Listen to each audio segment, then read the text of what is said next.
I must say I came here this morning and the first hour I spent saying hello to everyone, and my husband wanted to know if I was going to get on with any work. Welcome to the 2011 KI Cleaning Festival. What we're going to do today is split people up into 3 teams. My name is Harry Klein and I work for the Department for Environment and Natural Resources.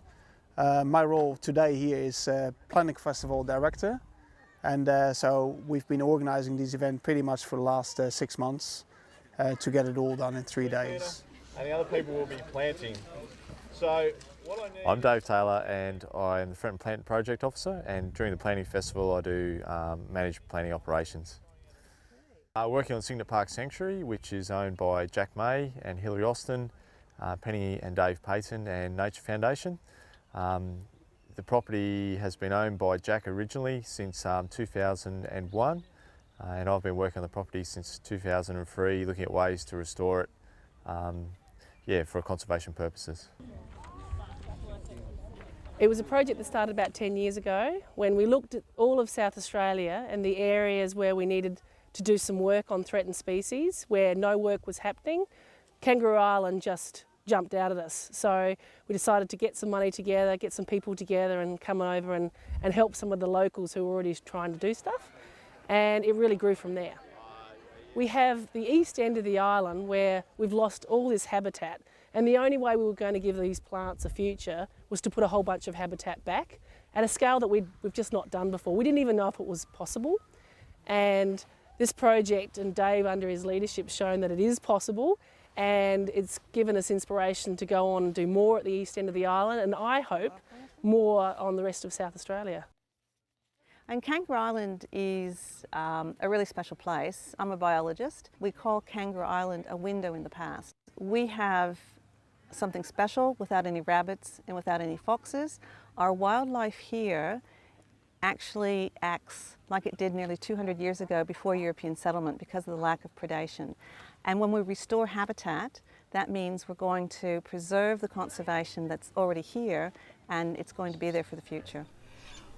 So how I remember it, but it's a long time ago now, is that we were driving around the island looking for a place to retire to and enjoy grapes and olives, and we were with our friends who were naturalists, and we went by a very beautiful piece of property which caught my eye, and I said, well, that's the place we should get, because it was a creek running through it, there was beautiful trees, and it wasn't at that time even for sale.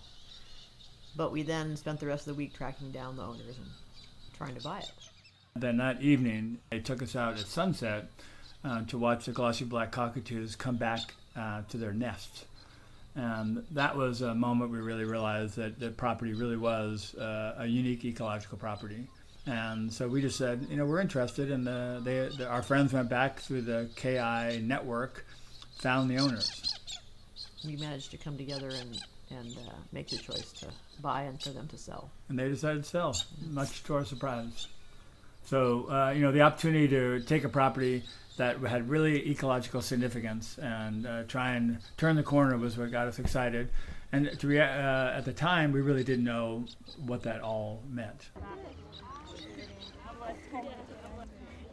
Well, we've been involved in the project for about 8 years since its inception and helped plant for a number of years, and then the property was having to be put on the market for various reasons, and we didn't want to see it bought up by a neighbouring landowner and turned back into sheep fodder, so we decided to invest some money to, I guess, make sure that the project came to fruition and stayed as a natural habitat area.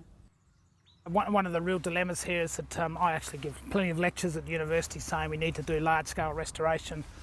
To a large extent, these are areas that I think is a legacy that I can leave from my professional sense. But one of the dilemma is that you actually have to put your wallet where your mouth is. So to some extent, this was about saying, well, we could afford to do it. This is probably a good place to invest. Work had already been done. So for us, it was about securing this as a long-term restored farm.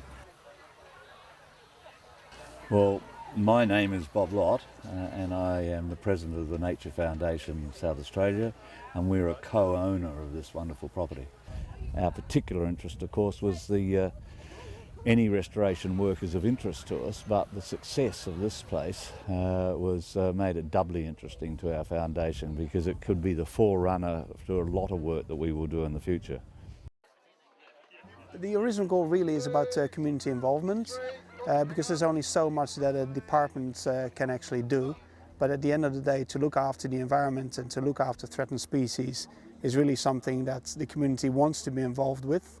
And if they have some ownership over it, the outlook for the future is just much better. That was the original idea. UniLife is the student association of UniSA, and we've been involved in the Kangaroo Island tree planting for about 3 years now.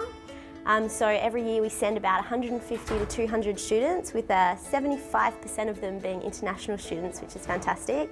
And these international students come from over a dozen different countries. It's my first time doing something like this. Yeah, so it's very amazing, I think. Sure, I really like this trip. I really enjoy it. It's popular because it gives the students a chance to leave the city, and a lot of them come from urban environments, so it's a good chance to get them out into the Australian environment and teach them about Australian culture. It also gives them a chance to interact with each other, and it's just a fun event which allows them to engage with nature. This project is provides a great model for how this type of activity can be rolled out through the rest of the Cape Border-Barossa Nature Link. There's a lot of work gone into logistics, planning, setting up networks and partnerships, and we'd really like to see this type of approach being taken in other parts of the Cape Border-Barossa Nature Link. I've been volunteering here for every festival, and I can't remember how many they are. I keep coming back because I love to see bush and to see things reinstated, but plants are my passion or my role or whatever, and knowing that there's going to be a few more for me to look at one day. So that's what keeps coming back. There's always changing, everything happening. Look at the people we've got here. It's absolutely marvellous to have other people volunteering too.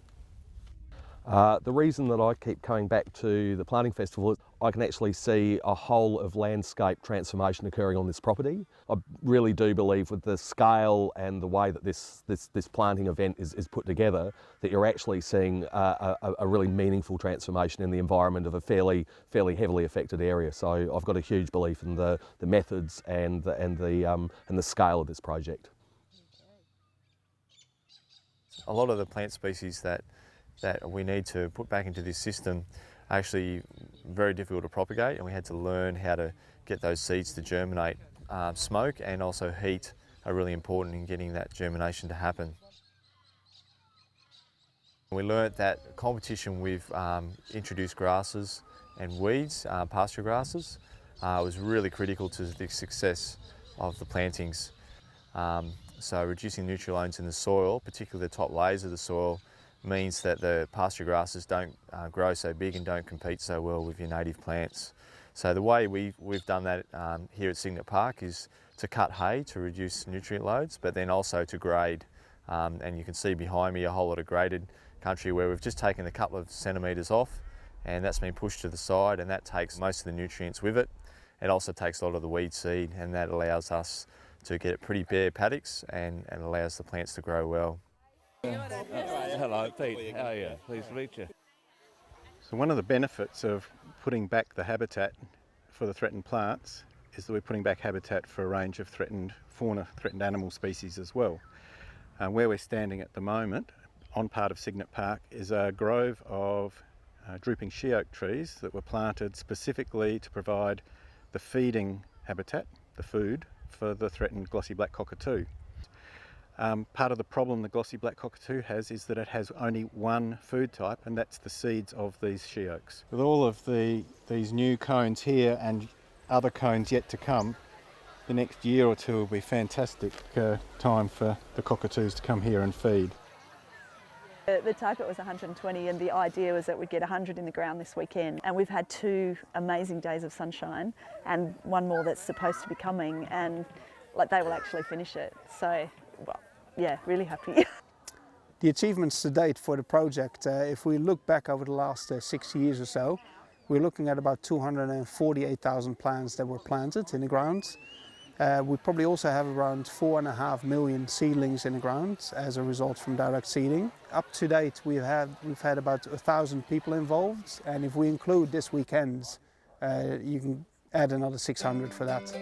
It feels really good to have contributed to the environment, especially as I heard last year we were told that being a part of this planting festival almost offset all of our carbon footprint for the year.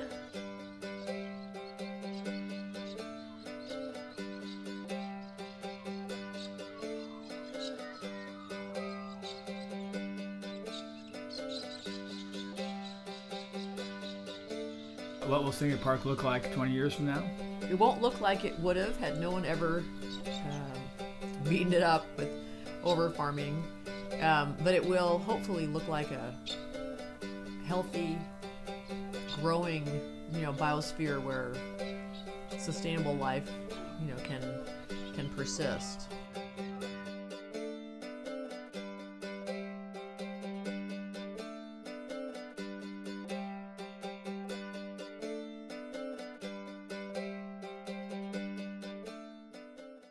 What are the show?